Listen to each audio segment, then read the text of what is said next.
I am of the stance that the tri-forces must be strengthened. Our army is equipped with tanks that were used in 1955 during the Second World War. The Air Force does not have combat aircraft. There were about 11 combat aircrafts during the war. 4 of them were purchased at twice the price as money was swindled by Udayanga Veeratunga and his gang. Now there is only 1 aircraft. The Navy has 2 Coast Guard boats, although we have an admiral of the fleet. The intelligence sector has not been restructured apart from transferring a few heads of intelligence units. Provide intelligence officers with professional training to uplift their sector so that they can be on par with other intelligence units across the world. A short-term plan to reform intelligence units will take about 5 years, while a long-term plan will take more than a decade to be fully implemented.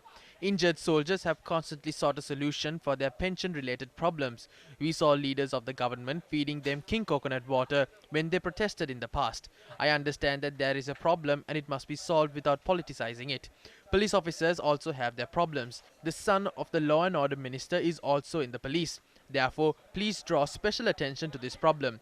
When I was a cadet sergeant at Ananda College, the minister was a corporal. I am happy to see that he has progressed and reached a high position in his career. He has spoken about disciplining the police. That process can begin from home. We saw that your son saluted and hugged him. You drew heavy emphasis on eradicating underworld activities from the country. However, nothing has been done to that effect.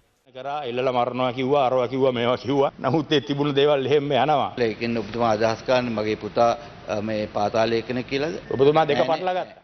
Disciplining the police and eradicating the underworld are 2 different topics. Take the relevant measures to carry out these activities. We will support you in those endeavors. මේ වැඩේ කරන්න අපිත් ඔබතුමාට ආශිර්වාද කරන්නම් අපි ඔබතුමා වෙනුවෙන් ජයഘോഷා නගන්නම්. තමන් තාත්තා අමාත්‍යවරයෙක් වුණාම පුතා ඒ අමාත්‍යාංශයේ ඉන්න නිලධාරියෙක් විදිහට ආදරයක් ඉදලා බදාගත්තම ඒ තියෙන මනුස්සකම නැත්තම් එයාව දනගස්සන්න දදන්නේ මේ. ඒක හමුදාව එහෙම හමුදාවනේ දෙපා කියලා අපි කියන්නේ. තමුන්නාගේ බිත්තරේ ඒක ඔබතුමා දන්නා හමුදා ගැන. ඔබතුමා දන්නේ බතිජ් ගැන ඔබතුමා පොලිසිය ගැන. You don't have any knowledge about the military. You are aware only of the batik industry. You are not aware of the operations of the police as well. I am still unable to obtain a visa to visit my children overseas. The army commander and 51 senior military officials are facing those restrictions. We must resolve these problems. Otherwise, it will bring disrepute to the country. A certain minister is not in the house today.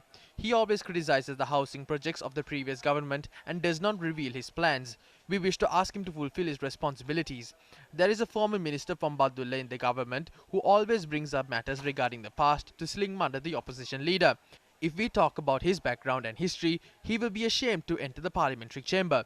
Therefore, I wish to remind such individuals to avoid tarnishing the image of parliamentarians. During the war, some military officers avoided going to the battlefield citing minor injuries. They came to Colombo, obtaining degrees and went on to tie the knot under the military uniform. There is a person with this background in the government. I once responded to him over accusations that I had committed abuse as an army commander. After listening to my response, he had accused me of being an army commander who is shy to speak. I have learned that this parliamentarian had left the army after sustaining minor injuries. He has sent a letter to the president seeking a declaration that his resignation from the army was based on medical advice. The motive of this is to obtain the allowance of retired soldiers. The person attempting to obtain the payments offered to injured soldiers by unscrupulous means as a parliamentarian is attempting to teach me how to act as an army commander. වෙන දීමනා ගන්න හදන පුද්ගලයෙක් තමයි මට උගන්වන්න හැදුවේ හමුදාපති හැටියට මෙහෙම කතා කරන්න එපා කියලා. ඒකට ඒ වගේ හාල් පාරුවන්ට අපි කියන්න ඕනේ. එයා හිටියෙත් නෑ මං හමුදාවට අණ දෙනකොට. This person was not in the army when I was a commander. Otherwise, he would have known about me. I wish to tell this person to inquire about Sarath Fonseca from those in service, including the incumbent army commander. Fonseka කියන්නේ කවුද? සරත් ෆොන්සේකා හමුදාවේ මොනවද කරේ කියලා.